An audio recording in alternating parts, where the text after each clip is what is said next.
अस्सलाम वालेकुम पाकिस्तान। जहाँ इस मुल्क पाकिस्तान में लोगों के पास जहर खाने को पैसा नहीं, महंगाई इतनी बढ़ चुकी है कि हुकूमत वक्त ने पेट्रोलियम मसनूआत की कीमतें इतनी बढ़ा दी हैं कि आम आदमी की वुसअत में ना आटा रहा ना पेट्रोलियम मसनूआत रहीं। ऐन उसी जानब ऐन उसी वक्त जब इस मुल्क पाकिस्तान में पैसा नहीं है, लोग कह रहे हैं कि 20 अरब डॉलर रुपया, या हमारी हुकूमत वक्त कह रही है, मैं हुकूमत वक्त तो नहीं कह सकता, लोग ही बोलूँगा, इन्हें कहाँ इस मुल्क पाकिस्तान का दर्द।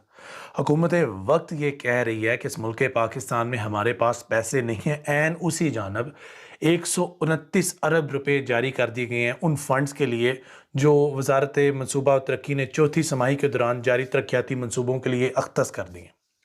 अब जनाबे वाला मसला यह है कि 20 अरब डॉलर देने से मईशत तबाह होती है और 129 अरब डॉलर ये कहाँ से आ गए। खैर, चीज़ें बहुत दिलचस्प हैं, आपको हमारे साथ वीडियो के एंड तक जुड़े रहना होगा। आज का ये वीलॉग नहायत अहम है।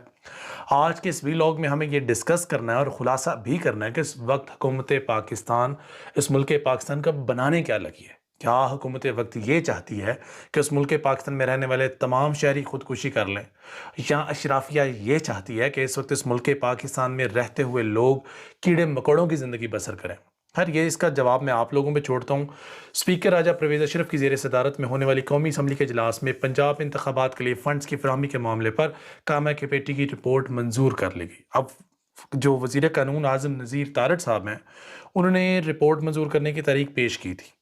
कामा कमेटी ने कौमी असम्बली की मंजूरी के बगैर फंड्स जारी ना करने की सिफारिश की थी, जिस पर ऐवान ने असम्बली की जारी बात है, ऐवान इनका असम्बली इनकी जो इनका दिल करे करारदाद मंजूर करे, जो इनका दिल ना करे वो करारदाद रिजेक्ट कर दे। तो 21 अरब रुपये फराम करने का मुतालबा उन्होंने कहा जी मुस्तरद।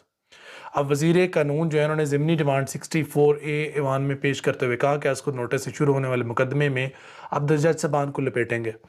दो जज साहबान अलग हो गए, 4 जज साहबान ने पिटीशन मुस्तरद कर दी। इतनी मुआशी मुश्किलात के बावजूद एक जानब आपको मुआशी मुश्किलात लग रही हैं और दूसरी जानब जनाबे वाला 129 अरब रुपये आप जारी कर रहे हैं। तो फिर मेरी समझ से तो बाहर है, अगर आपके मुल्क पाकिस्तान में जहर खाने को पैसे नहीं तो 129 अरब रुपये आप कहाँ से लेकर आ रहे हैं? क्या इस मुल्क पाकिस्तान की मईशत को इससे फ़र्क नहीं पहुँचेगा? सवालिया निशान। अच्छा, फिर वो कहते हैं कि अटारनी जनरल मंसूर उस्मान साहब ने इजलास को ब्रीफिंग देते हुए कहा कि एक तरीकाकार ये हो सकता है कि दीगर अखराजात की मद में इलेक्शन अखराजात करा लिए जाए। यानी कि उन्होंने सजेशन दिए। सजेशंस मैं आपको एंड पे दूंगा कि हमारे पास बेसिकली ऑप्शन बचा क्या है। बचा जो ऑप्शन है वो बड़ा दिलचस्प है, वो मैं आपके साथ शेयर करता हूँ। लेकिन चले, अटारनी जनरल ने आगाह किया कि सुप्रीम कोर्ट ने कहा कि फंड जारी करने के बाद मैं एक एक्स पोस्ट फैक्टिव मंजूरी ली जाएगी। ताहम मसला यह है कि अगर कौमी असम्बली ने 30 जून तक फंड ना मंजूर किए तो फिर जिम्मेदार 21 अरब का कौन होगा। अटॉर्नी जनरल का कहना था कि अगर ये सूरत हाल होती तो इस हवाले से संजीदा मसला पैदा हो सकता है। फिर वो कहते हैं कि एक ऑप्शन ये है कि कौमी असम्बली में भी एक एक्स पोस्ट फैक्टिव फंड्स की मंजूरी ले ली जाए, क्योंकि फंड्स की हतमी मंजूरी का अख्तियार कौमी असम्बली के पास है। वो तो ज़हरी बात है, नहीं देंगे जब तक London plan level playing field नहीं डिक्लेयर कर देता और उनकी मर्जी की चीज़ें नहीं हो जाती, तब तक तो आप सोचिए भी मत कि हुकूमत वक्त असम्बली में ये इजलास मंजूर करवाएगी।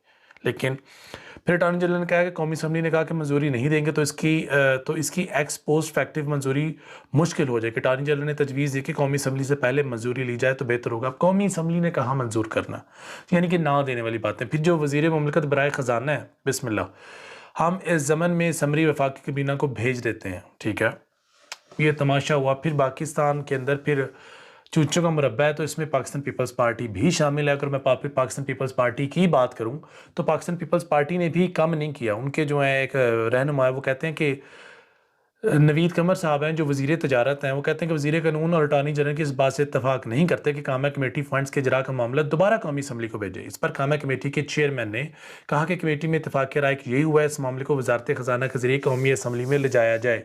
ज़ाहिर बात है, हर कोई कोशिश कर रहा है कि मेरे कंधों से बोझ उतरे और मैं किसी और के कंधों पर जाकर फेंक दूं, और तो दूसरी बात को ये कर नहीं रहा। और पता सभी को है कि आर्टिकल 6 लगना है इन पे, कोई भी डायरेक्ट इसका इम्पैक्ट नहीं लेना चाह रहा।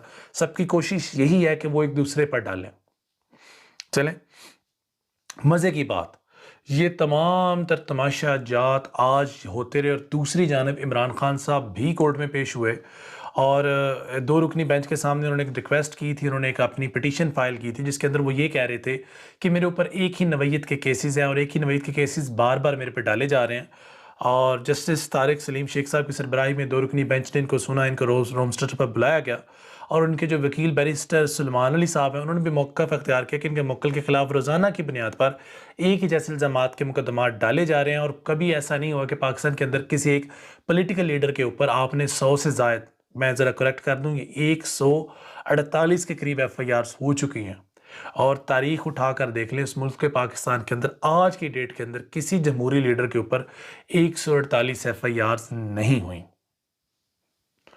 چلیں، جن کی بنیاد صرف اور صرف سیاسی ہے، جس کا اندازہ اس بات سے بھی لگایا جا سکتا ہے کہ بیشتر کیسوں میں مدعی مقدمہ پولیس خود ہے، یعنی کہ اسٹیٹ کی مشینری کو ان کے خلاف دھڑا دھڑ استعمال کیا جا رہا ہے، اسٹیٹس کے وسائل استعمال کیے جا رہے ہیں، لیکن معذرت کے ساتھ وہ بھی مسئلہ نہیں ہے۔ وہ کن کا مسئلہ ہے؟ یہ پتہ نہیں کن کا مسئلہ ہے۔ یہ قوم کا مسئلہ اگر نہیں ہے، یہ ملک کا مسئلہ نہیں ہے، یہ اگر ملک کے پاکستان کی اکانومی کا مسئلہ نہیں ہے، اس ملک کے پاکستان میں بیٹھے جو چور ہیں ان کو لگام ڈالنے کا مسئلہ نہیں ہے، تو پھر نہ جانے خدا جانے کس کا مسئلہ ہے۔ اینی ویز، سلمان صاحب نے کہا کہ اطلاعات ہیں کہ رمضان کے آخری عشرے میں عید کے قریب زمان پر ایک آپریشن ہو سکتا ہے، اور رومسٹن پر آ کر عمران خان صاحب نے بھی اس بات کی تصدیق کی تھی کہ جو میرے گھر کے اوپر ایک یہ آپریشن کرنے والے ہیں اور بلڈ بات کے چانسز ہیں، یعنی کہ تصادم ہوگا اور اس میں قیمتی جانوں کے ضیاع کا بہت خطرہ ہے۔ انہوں نے عدالت سے ریکویسٹ کی کہ آپ اس کو روکیں، کائنڈلی لاسٹ ٹائم بھی آپ نے ان کو روکا تھا لیکن یہ نہیں رکے، انہوں نے میرے گھر میں جا کر توڑ پھوڑ کی، ملازموں کو اٹھایا، اور انہوں نے جو اپنا ان کا بیان تھا انہوں نے ریکارڈ کروایا، لیکن اب 2 رکنی بینچ بھی بیچارہ کیا کرے۔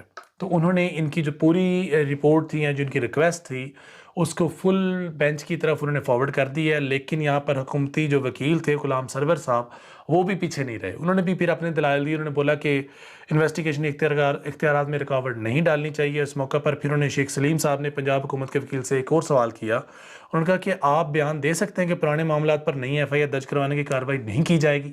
تو اس پر انہوں نے آئیں بائیں دائیں شائیں کیا اور پھر انہوں نے بات گھما دی۔ پھر انہوں نے بولا کہ وکیل پنجاب جو ہیں انہوں نے بولا کہ عمران خان کی درخواست گزار قابل سماعت نہیں ہے کیونکہ خدشات کی بنیاد پر درخواست دائر نہیں ہو سکتی۔ تو جناب والا پھر ٹھیک ہے، پھر اتنی بڑی فوج کیوں، پھر اتنے بڑے نظام کیوں، پھر اتنے بڑے معاملات کیوں، جب ہم پریڈکٹ ہی کر رہے ہیں نا کہ ہمیں باہر سے لوگ حملہ کر دیں گے، اسرائیل اس ملک کے پاکستان پر حملہ کر دے گا، بھارت اس ملک کے پاکستان پر حملہ کر دے گا، یہ سب مفروض ہی ہیں، ہوا تو نہیں ابھی۔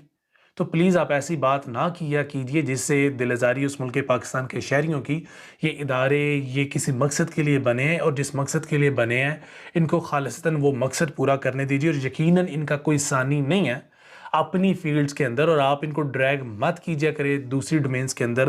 یہ میری سب سے ریکویسٹ ہے، جن کی ججز کی ڈومین ہے ان کو ججز کی ڈومین میں رہنے دیں، آپ ان کو اپنے پولیٹیکل کندھے اینالائز، اپنے جو آپ کے وہ چیزیں ہوتی ہیں، آپ کی جو ٹرمز ہوتی ہیں، آپ کی جو اپنی پرائیویٹ آپ کی بیٹھکس ہوتی ہیں اس کے اندر ان کو گفت و شنید کا نشانہ نہ بنایا کرے، تو اس ملک پاکستان کی سوورنٹی کی بقا کے لیے بہت بہتر ہوگا۔ اور آپ اس ملک پاکستان پر رحم کریں اور اس ملک پاکستان کے اداروں کو سیاسی نہ کریں، اور اس ملک پاکستان کا جو نظام ہے اس کو پلیز اس سے زیادہ گندہ نہ کیا جائے۔ اور رہی بات اس ملک پاکستان کے پاس آپشنز کی، تو ہمارے پاس 2 رول ماڈلز ہیں۔ ایک تو یہ ہے کہ ایران والا اور سری لنکا والا انقلاب والا راستہ جو بڑا پینفل ہوگا، اور اس ملک پاکستان میں یہ پینفل راستہ نہ اختیار کیا جائے تو بہت بہتر ہے، لیکن حالات جس ڈگر پر چل رہے ہیں اور کوئی آپشن غریب عوام کے پاس نہیں بچتی ہے، ہر ایک کی کیپیسٹی سے باہر آپ چیزیں لینا۔ پیٹرول ہر کوئی نہیں افورڈ کر سکتا، گندم ہر کوئی نہیں افورڈ کر سکتا، چاول ہر کوئی نہیں افورڈ کر سکتا، سبزی کوئی نہیں افورڈ کر سکتا، یہاں کا کہ سبزی بنانے والا مسالہ کوئی افورڈ نہیں کر سکتا۔ تو حالات اب اس ڈگر پر لے کر جا رہے ہیں، اس ملک پاکستان میں بڑھتی ہوئی کرائم ریشو اس بات کا منہ بولتا ثبوت ہے۔ نہ جانے کہ لوگوں کو کیوں سمجھ نہیں آ رہا، جو لوگ پاور میں بیٹھے ہوئے ہیں شاید وہ اتنے نشے میں دھت بیٹھے ہوئے انتظار کر رہے ہیں کہ اب ان کے گھروں پر ڈکیٹی ہو، ڈاکہ ڈلے، تب جا کے ان کو احساس ہو کہ اس ملک پاکستان کے حالات کتنے بد سے بدترین ہوتے جا رہے ہیں۔ اور دوسرا رستہ جناب والا سپریم کورٹ کے پاس ڈیم فنڈ ہے، اور اگر اس ڈیم فنڈ کا استعمال ادھر کر لیا جائے تو اور تیسرا رستہ مجھے دکھائی نہیں دے رہا۔ حکومت وقت نے تو فنڈز ریلیز نہیں کرنے ہیں، یہ تو پتھر پر لکیر ہے۔ ابھی تک لیے اپنے اس کو اجازت دیجیے، فی امان اللہ، خوش رہیں، آباد رہیں، اور جس شخص نے اس ملک پاکستان کا برا چالا اس کی نسلیں غارت کریں۔ اللہ حافظ۔